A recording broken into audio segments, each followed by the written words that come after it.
Well, ladies and gentlemen, another year of disappointment from these Buffalo Sabres.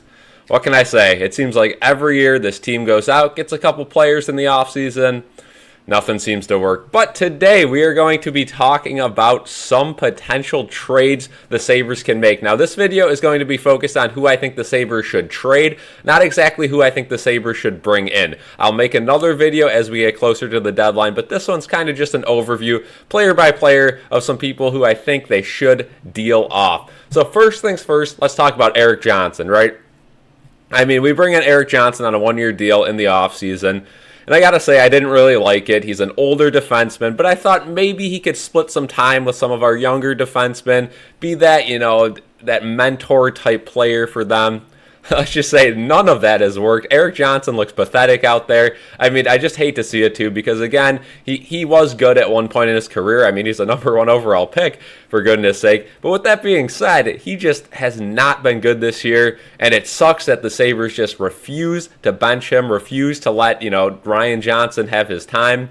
Now, we have seen those two as a pairing before, but yeah, Erik Johnson, you got to deal him off, right? He's on a one-year deal. There's no way you're going to re-sign him next season.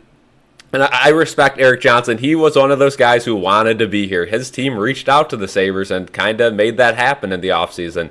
But we got to get rid of him. Toronto has been looking at him, though. I know Toronto's GM was at the Sabres game a couple nights ago, and, he's been linked to some other teams. Again, Erik Johnson has a lot of playoff experience. He's got a Stanley Cup under his name. He's very good on the penalty kill. I guess you could say that. I mean, I've seen the Sabres penalty kill work, but I will say Erik Johnson does put his body on the line on the penalty kill, and he would be a possible good get for one of these playoff teams that needs a rental defenseman that has some good experience. So I think you should be able to get a good amount for Erik Johnson. I mean, in the beginning of the season, I thought maybe a 6th or 7th round pick. I'm starting to think you could get a higher pick for him. So again, you're probably not going to get a player for him, but this is one of those guys where I'm okay with getting a pick for. Let's move on to Zemgus Girgensons. Now, Zemgus Girgensons also signed a one-year deal in the offseason with the Sabres. He's spent his whole career in Buffalo, and it would be weird seeing him with any other team. But if you're going to do it, now's the time, right? Because I highly doubt you bring him in with all the prospects that are coming up with the Sabres. It'd be hard to believe you bring back Zemgus Girgensons next year. Boston's been linked to Zemgus. Hey, I mean, I hate to give Boston a player, and I hate to wish him luck going to Boston, a rival, but it'd be cool to see Zemgus Girgensons have some success in the playoffs, something that he, has not got to do with the Sabres. So pretty much anything you could get for a guy like Zemgus Girgensons, take it. Take it now because we have prospects that are ready to go that Zemgus is kind of clogging the way for. Speaking of Zemgus Girgensons, let's touch on Kyle Okposo because it's the same exact story, right? He's been in Buffalo for a while. Now, unlike Zemgus Girgensons, he has had some success with other teams like the New York Islanders. But with that being said, Okposo's been here forever, and he has not really had any success with the team, much like Zemgus. And Boston is also interested in him. So maybe both of those players will end up going to Boston. Who knows? I'm sure there's a bunch of other teams that would be interested in a veteran like Zemgus or Okposo. With that being said, though, they're both tailing off. Zemgus has not been very good this year. Okposo, you could say the same thing. But it's going to be tough to trade your captain, right? I mean, I see this as, pretty much not happening. It would be really shocking to me if Kyle Okposo does get traded. That being said, though, if a team offers you anything for Kyle Okposo, again, take it. I mean, you have so many players on the Amerks that should be playing towards the second half of the year. And if you want a guy, if you need a guy that you're going to take out of the lineup, it's got to be one of these older guys who doesn't really have a future with the team. That would be Kyle Okposo. So we'll see if they trade the captain. I highly doubt it. Next guy I have listed here is Conor Clifton. Now, there hasn't been too much talk about trading Conor Clifton, but I just have not enjoyed watching Conor Clifton play on this team. Again, you bring him in, he's on a multi-year deal. Not a ton of money, but enough money to be kind of concerned about it.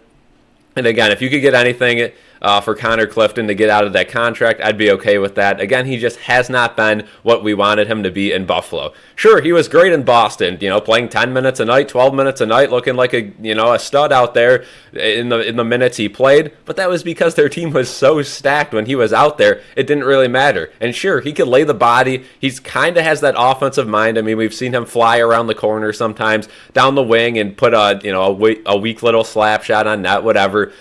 But again, this Sabres team is far from a team like the Boston Bruins that just needs that one guy on that third pairing to kind of skate around, or on the second pairing. No, we need a little more talent than that. Kevin Adams promised to give us a partner for Owen Power like last season, the season before. Has yet to do that. Brought in Conor Clifton. That's not going to work. That is not going to work. Really would have liked a guy like Jacob Chikrin at the time, or someone of that stature. But bringing in a guy like Conor Clifton, that was not going to help Owen Power out at all. Next guy I got listed here is Jordan Greenway. Now, he does have one more year after this, so you don't have to trade him this year, but it would be nice to trade him because he has a modified no-trade clause next year. So at the trade deadline next season, it might be a little trickier to trade a guy like Jordan Greenway, who might, kind of put all the pressure on to just stay here and then sign his own deal in the offseason. With that being said, though, Jordan Greenway, he has some good moments. He's okay on the penalty kill, but he plays so small. He's a big guy, but he does not use his physicality at all, refuses to shoot. The other day he was on the power play, and let me tell you, about 5, 6, 7 times, he had the puck right in front of the net, just refused to shoot, just threw it back to the D-man. What is the point of being on the power play if you're not going to take those open lane shots? I'm not even going to get into the Sabres power play. That could be an own video of its own, but let's just, continue with Jordan Greenway here. Again, you could definitely get a package for him. I don't think it's going to be anything too big, but if you could get someone, with the same type contract, maybe just switch, uniforms with the guy, maybe it'll work out. Jordan Greenway just does not play well with this Buffalo Sabres roster. And the last guy I have listed here, now this is going to raise some concerns. This is going to make people go into panic mode. I'm not saying we should do this, but Casey Middlestat. Casey Middlestat, we all know, expiring deal, right? The Sabres haven't been too high on re-signing him long-term. I know there's been some reports that right now, if these reporters had to pick a side, they'd probably say they re-sign him, but they could definitely see the Sabres trading him. And Kevin Adams is listening to a lot of trade talks regarding Casey Middlestat. So with that being said, I believe if the Sabres don't want to re-sign him long-term, you have to trade him now, right? We do not want to sign him to a bridge deal. A lot of people would say, oh, it's okay, sign him 2-3 years, whatever. We don't want another Sam Reinhart all over again. Then we get ourselves into a cap issue, and then we can't hold on to him, and Casey Middlestat becomes, the best of the bunch that we didn't re-sign. We don't want that. Re-sign him long-term or get a ton while you can, because Casey Middlestat is one of the few Buffalo Sabres players this season that is living up to expectations, right? He's got a good amount of points, good amount of goals, and if he was having this season while other players who are currently disappointing were having good seasons as well, the Sabres would be in a very good spot. So you cannot blame Casey Middlestat for any of the failure this year. Although, he's not having a crazy year, he's still living up to expectations. So you should be able to get a good amount for Casey Middlestat. And again, playoff teams get desperate, and with a guy like Middlestat so young, there could be another team that's not even in the playoffs that has, high expectations to re-sign him in the offseason. So we'll see what happens there. Now I'm just going to kind of rant about Kevin Adams potentially trading guys away for draft picks and prospects. Let's be real here. The Sabres do not need any more draft picks or prospects. Again, the NHL draft is a complete wild card. Any pick out of the top 10 could be anything, right? We know that for a fact. And prospects, we have enough of those, right? We have enough prospects that already cannot fit into this lineup because we have too many older players and too many players who shouldn't be here that, clog up space. So next season, I know this was supposed to be the year for playoffs. Next season, you have to make the playoffs. And trading a bunch of good players for prospects, that is not going to do it. You have to get ready to play, ready to win players at this trade deadline and in the offseason in free agency as well. Now, with that being said, reports have said Kevin Adams wants good players that are ready to play right now. He's ready to make trades right now. Again, the deadline is not till March 8th. But, at the time of this recording, we're still, like half a month out, a little more than that from the trade deadline.